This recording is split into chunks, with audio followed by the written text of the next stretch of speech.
She's not leaving this building. The two security guards stepped in front of the exit before Camille Porter could reach it. She stopped, her work bag pressing against her hip, her heart already beating in the wrong rhythm. "Excuse me," she said. Gwen Stafford walked through the back corridor of the Alcazar, with her heels hitting marble like a metronome, counting down. She was the operations director. She had always been precise about her authority. Who held it, who didn't, and who needed reminding. $14,000, Gwen said, stopping 3 feet away, missing from Friday's deposit. Camille blinked. "That's not possible. I balanced everything before I left. I initialed the..." "I know what you initialed." Gwen smiled the way people smile when they've already made a decision. "And I know what's missing." 12 other employees stood in the corridor. Kitchen staff, bartenders, front-of-house managers. Nobody said anything. Some studied the floor. A few looked at Gwen with something close to gratitude, the kind that comes from watching someone else be chosen for the bad news. "Check her bag," Gwen said. One of the guards reached for Camille's bag. She stepped back. "Don't touch me." The guard reached anyway. His hand closed around her arm. The second guard took her other side. The grip was firm enough to make clear that resisting was a scene they'd already rehearsed. Gwen's hand moved faster than anyone expected. The slap wasn't closed-fisted, but it landed hard enough that Camille's head turned. Her glasses slid to the edge of her nose. Someone in the back of the crowd inhaled sharply. No one moved. The room went so quiet that footsteps on the main staircase carried like a bell. Rhett Marino descended the last 3 steps and looked at the scene with the expression of a man who has encountered the precise thing he'd been waiting to see. Not surprised, but already certain about what came next. "Take your hands off her." He didn't raise his voice. He never raised his voice. He didn't need to. The guards released Camille so fast she had to catch herself against the wall. Rhett Marino was 43 years old, the public face of Marino Holdings and the private authority behind half of Chicago's criminal infrastructure. He wore that authority the way most men wore watches. Without thinking about it, as something simply present, he crossed the corridor in 4 strides and stopped between Camille and Gwen, his back to Gwen entirely, his attention on the red mark rising across Camille's cheekbone. His voice when he spoke was low enough that only she heard it. "Can you walk?" She said yes. She wasn't certain she was telling the truth. He led her upstairs to his private office and closed the door. Outside, she could already hear Dax, Rhett's second, the man who managed everything Rhett preferred not to handle personally, issuing instructions. Every camera, every transaction record, every log from the past 72 hours, immediately. Inside, Rhett placed a glass of water on the desk without being asked. He didn't sit behind the desk. He sat in the chair across from her, like a man having a conversation rather than running an interrogation. "Walk me through Friday," he said. She did, every step of the closing procedure, the timestamps, the initialed forms, the drop-safe sequence. She had done it identically every week for 18 months. She could recite it like her own address. Rhett listened without interrupting. He had a way of listening that felt different from other people's listening, like he was building something from what you gave him, not simply waiting for you to stop. When she finished, he was quiet for a moment. 18 months, he said. "Has anything ever been wrong with your books?" She shook her head. He stood. "Then someone made a significant mistake this afternoon." He moved to the door, his voice dropping back into that particular register that made rooms go still. "And they're about to understand that." Dax had the footage within 40 minutes. 2 cameras Gwen apparently hadn't known existed covered the deposit safe from different angles. The first showed Camille completing the drop at 11:47 p.m., exactly as described. The second, a maintenance corridor camera, captured Gwen Stafford returning to the safe at 1:22 a.m. with a key that wasn't part of her current access. A key from the previous quarter that should have been returned months ago. Dax placed the folder on Rhett's desk and waited.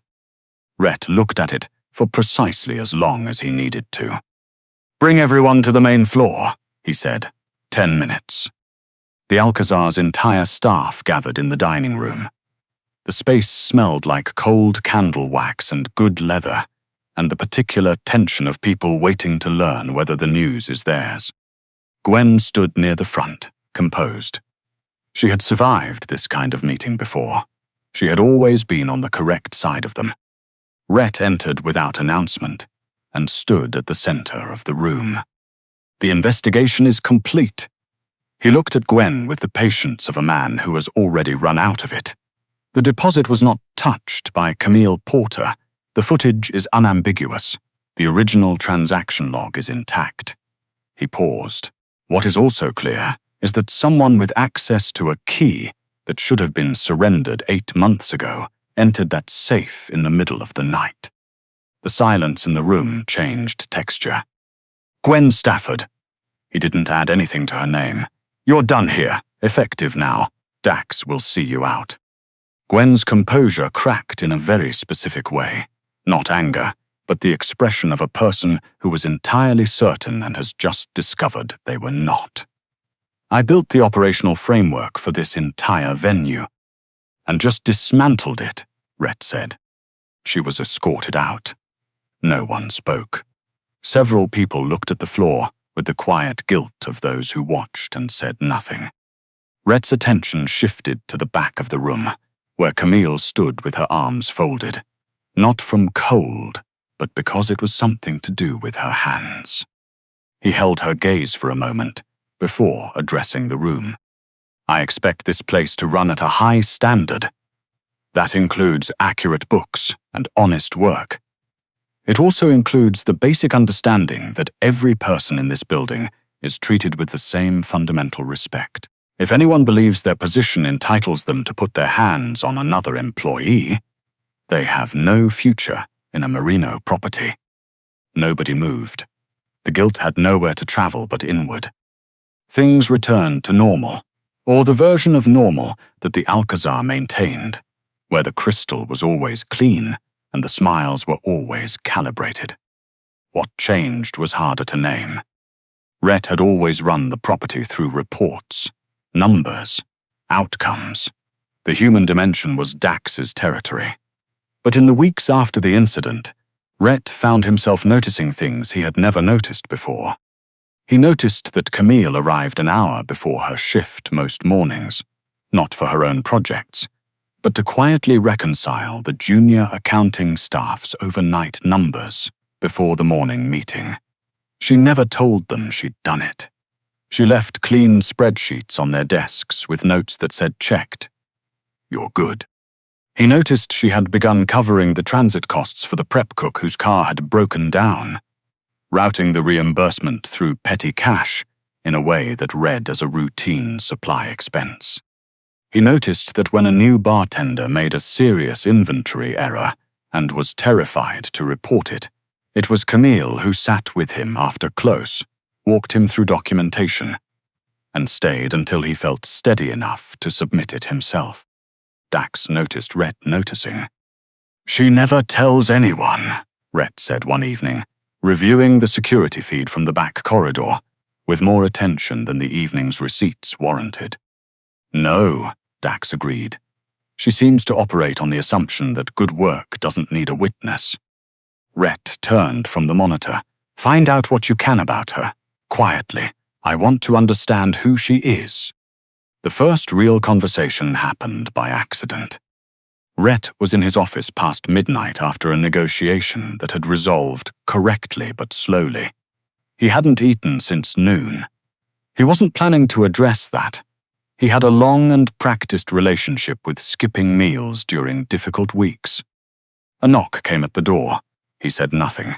A second knock, and then the door opened slightly, and Camille Porter stood in the gap holding a covered plate.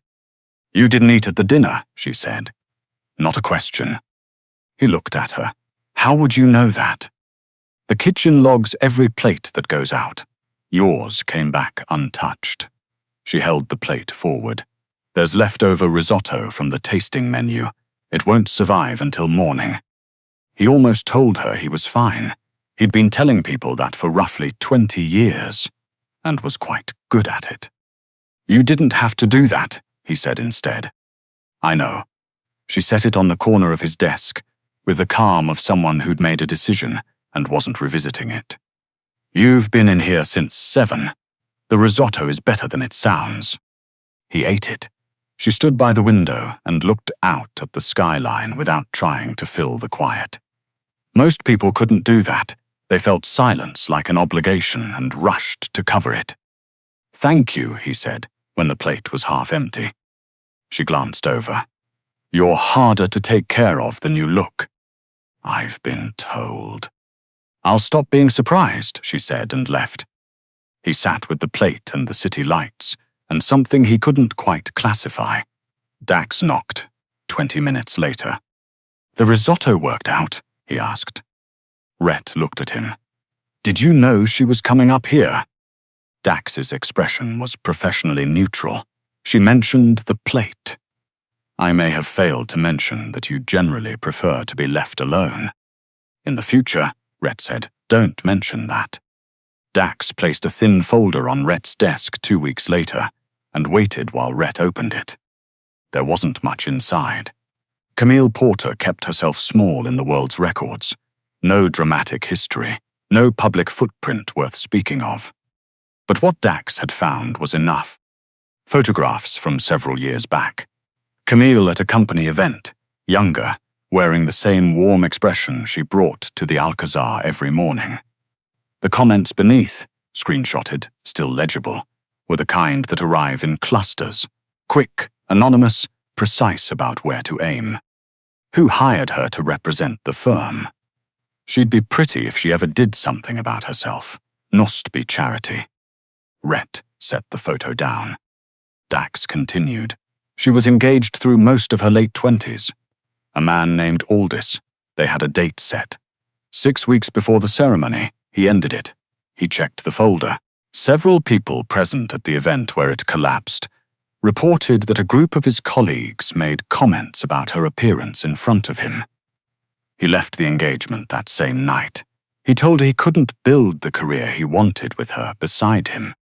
Rhett said nothing. Before she came to us, she applied to 14 positions in financial analysis. Excellent references from every prior employer. Strong performance reviews across the board. Relevant certifications. Substantial experience. Dax paused. 7 of the 14 rejections, where written reasons were given at all, cited culture fit and presentation concerns. Not a single one mentioned her qualifications. They were rejecting her based on how she looked, Rhett said. Yes, not her work. Never her work, Dax said. Her work has been exemplary at every position she's held. Rhett pushed back from his desk and looked out the window. He ran an organization built on leverage, on understanding exactly what someone possessed and what they stood to lose. He had always believed that with enough information, he could solve anything. It was a belief that had served him for 2 decades. He had never sat with a problem that looked quite like this. Not a gap in an operation. Not a rival making moves. Just years of quiet erosion, the kind that doesn't leave a visible mark, only a posture.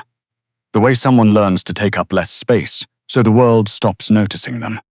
He closed the folder. Thank you, Dax. Dax left without another word. Rhett sat in the dark for a long time, alone with the math of it. He found her 2 evenings later in the supply room off the back corridor, sitting on a stool at a folding table, repairing the binding on a set of accounting ledgers that were a decade past useful. Those aren't yours to fix, he said. She looked up. Nobody else was going to. He leaned in the doorway. That's a pattern with you. She didn't answer immediately. She set down the tape and looked at the ledger in her hands with the expression of someone making a small decision. I watched my mother do this, she said finally. Fix things that were technically someone else's job. She used to say that if you wait for the right person to handle something, sometimes all you do is wait. She sounds worth listening to. Camille smiled, private, unhurried, not built for the room. She was. He was quiet for a moment. Can I ask you something?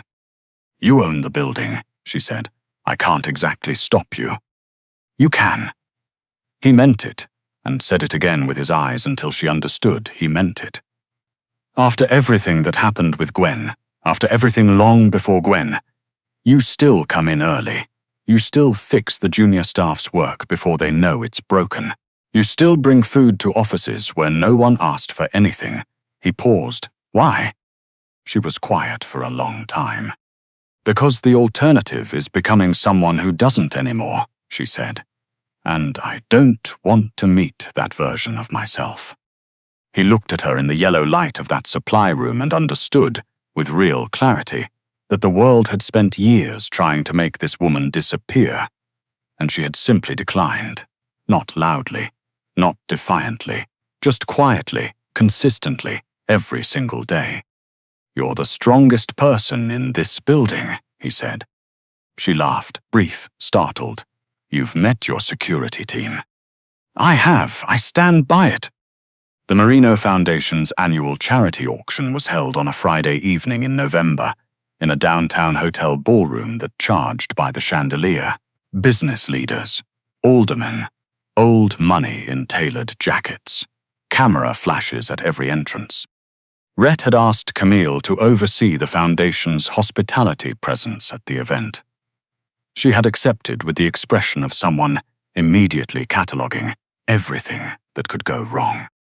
Nothing went wrong. She arrived early, ran the team briefing with the calm efficiency of someone who had done it 100 times, and spent the evening moving through the event like a quiet current, fixing problems before they surfaced, making sure every volunteer felt prepared, every table landed on schedule. She wore a deep burgundy dress that evening, simple, well-fitted, her hair pinned up with intention. For the first time Rhett could remember, she didn't look like someone trying to disappear. He was 3 rooms away when it happened. A man named Boyd Prescott, real estate, inherited wealth, the kind of money that has long since forgotten what it cost, had been circling the silent auction tables when he spotted Camille near the check-in station. Rhett heard about it from Dax first, in his earpiece. Then he saw it on the perimeter monitor. Then he walked through 2 sets of doors and saw it with his own eyes. Prescott had her wrist, not violently, but deliberately. He was speaking with the easy smile of a man who has never been told to stop. Camille's free hand was at her side, completely still, the way a person goes still when they've learned that reacting gives the other person more material to work with. You're the bookkeeper, Prescott was saying as Rhett reached them. I saw your name on the Foundation materials. Almost didn't recognize you in. He gestured loosely at her dress. All this. Let go of her wrist. Rhett said it the way he said everything, without volume, without performance. But there is a register of voice the body understands before the mind does. And the 2 nearest guests stepped back automatically. Prescott released her slowly, wearing the expression of a man being interrupted during something he considered reasonable. Marino, I was only. I know what you were doing. Rhett stepped fully between them. He looked at Camille first. Are you all right? She nodded. Her jaw was set. She was doing the thing she always did, holding herself together with both hands and not asking anyone for anything. He turned back to Prescott. You put your hands on a member of this Foundation's team at a public event. You're going to leave now. Prescott straightened. We have a pending agreement on the Lakeshore property. Had, Rhett said, Dax. Dax materialized from the perimeter. The paperwork would be on Prescott's attorney's desk before midnight. Rhett watched him go. Then he looked out at the ballroom. The tables of donors and officials and old money who had all discovered something very interesting to look at for the past 2 minutes, and made a decision. He walked to the small platform at the front of the room. The evening's host stepped aside without being asked. Rhett looked out at the assembled crowd. I had prepared remarks tonight about the Foundation's early childhood education work, he said. I'd like to do something different. He waited until the room was completely still. Many of you know Camille Porter from the Foundation's financial disclosures. Some of you met her this evening and have seen what she's like to work with. He paused. Earlier this year, at one of my properties, she was publicly accused of a theft she did not commit. She was physically restrained. She was struck across the face, and the people in that room, people who worked beside her every day, stayed quiet. The silence in the ballroom had weight now. The investigation took less than 2 hours. She was completely innocent. The person responsible no longer works for any Merino organization. But I've come to understand that justice on paper doesn't reach the place where the real damage lives. His eyes found her across the room. Camille has worked with me for nearly 2 years. In that time, she has never cut a corner. She has never let a colleague fail when she could prevent it. She has quietly and consistently, without ever asking for credit, made every operation she touches better than she found it. Several of the Foundation staff along the walls were visibly struggling to hold themselves together. She is here tonight because she earned it, not as a gesture, because she is precisely the kind of person this Foundation exists to recognize. He held her gaze across the distance of the room, and because it is long past time, someone said that in a room this size. The applause started somewhere near the back. By the time it rolled forward, it had become the kind that fills a space all the way to the ceiling. Camille stood in the center of it with one hand pressed against her sternum, like she was trying to hold something in place. Her eyes were full. She was in the moment just before a smile, where the body is still deciding whether what's happening is real. After the last guests had gone, and the team was breaking down the final tables, Rhett found her standing near the tall windows at the far end of the ballroom, looking out at the city. She didn't turn when he approached. She'd heard him. "You didn't have to do that," she said. "I know. You have investors in that room, Alderman. I'm aware." Below them, Chicago moved the way Chicago always moved past midnight. Indifferent, enormous, continuous. "Can I ask you something?" she said. "Yes." "What landed hardest?" She turned to look at him. "When you found out. Not Gwen before. All of it. What was the part that hit you the most?" He thought about it honestly. "The job applications," he said. "You had every qualification they posted, and they sent you rejections with language about presentation, nothing about your work." She nodded slowly. "For me, it was something different." She looked back at the window. The night the engagement ended, he didn't yell. He didn't fight. He just said he couldn't afford to be seen with me, and the thing that stayed wasn't even what he said. Her voice was very controlled in the way that takes years of practice. 3 of his friends were standing there when it happened. None of them said a word. Rhett was very still. I kept thinking, if nobody corrects it, does that mean they agree? She shook her head. "I spent the next 3 years getting smaller. I lost weight. I gained it back. I bought different clothes. I started speaking more quietly in meetings. I tried to become someone that a room would accept without hesitating." She laughed, but it wasn't a warm sound.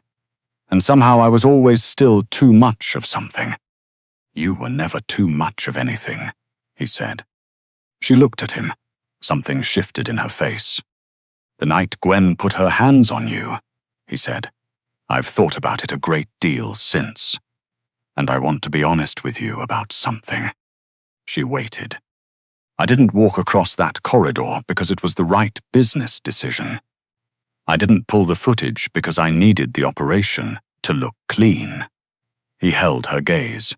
"I did it because I could not stand watching someone hurt you and walk away from it, and I've spent 3 months deciding whether to say that out loud. The city hummed below them. I don't know what to do with that, she said finally. Her voice was honest and a little rough. I've spent a long time not trusting when someone... I know, he said. You don't have to decide anything tonight. I'm not good at letting people, she tried again. I keep waiting for the part where someone tells me the conditions. There are no conditions.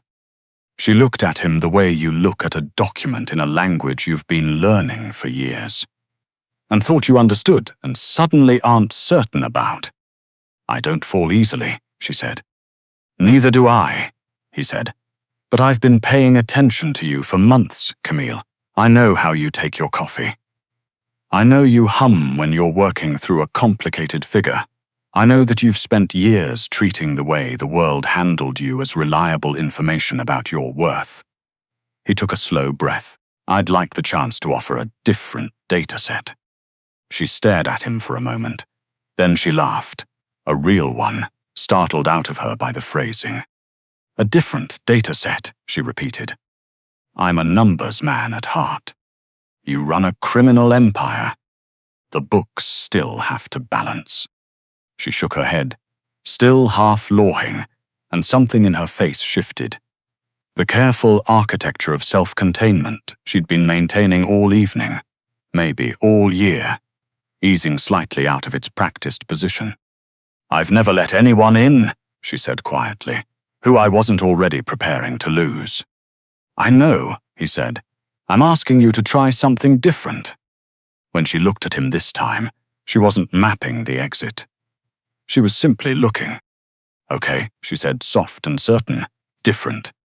6 months later, the Merino Foundation launched its Workplace Dignity Initiative, a program requiring every Merino-affiliated property to implement documented anti-harassment protocols, third-party reporting systems, and staff reviews focused not on output metrics alone, but on how people were being treated inside the organization. Rhett announced it at a press conference in the Merino Holdings lobby, when a journalist in the second row asked who would lead the implementation. He looked at the woman standing beside him, who had spent the past 3 months building the framework herself, from scratch, with the same quiet thoroughness she brought to everything. Camille answered the question. She did it the way she did everything now, directly, without preface, without checking sideways, to see whether she was taking up too much room. Afterward, walking back inside, Rhett held the door and she walked through it without slowing. The way you move through a door when you've stopped waiting for someone to close it on you. That went well, he said. I was nervous, she said. You didn't look it. That's called practice, she said.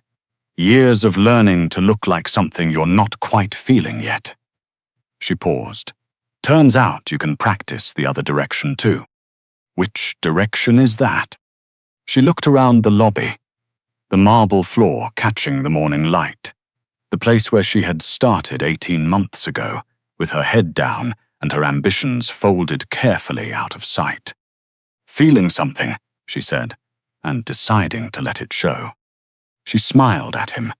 Not the careful, diplomatic version she'd worn in the early months, the one assembled for rooms that hadn't yet decided what to make of her, but the real one, the one she'd been carrying quietly for a very long time.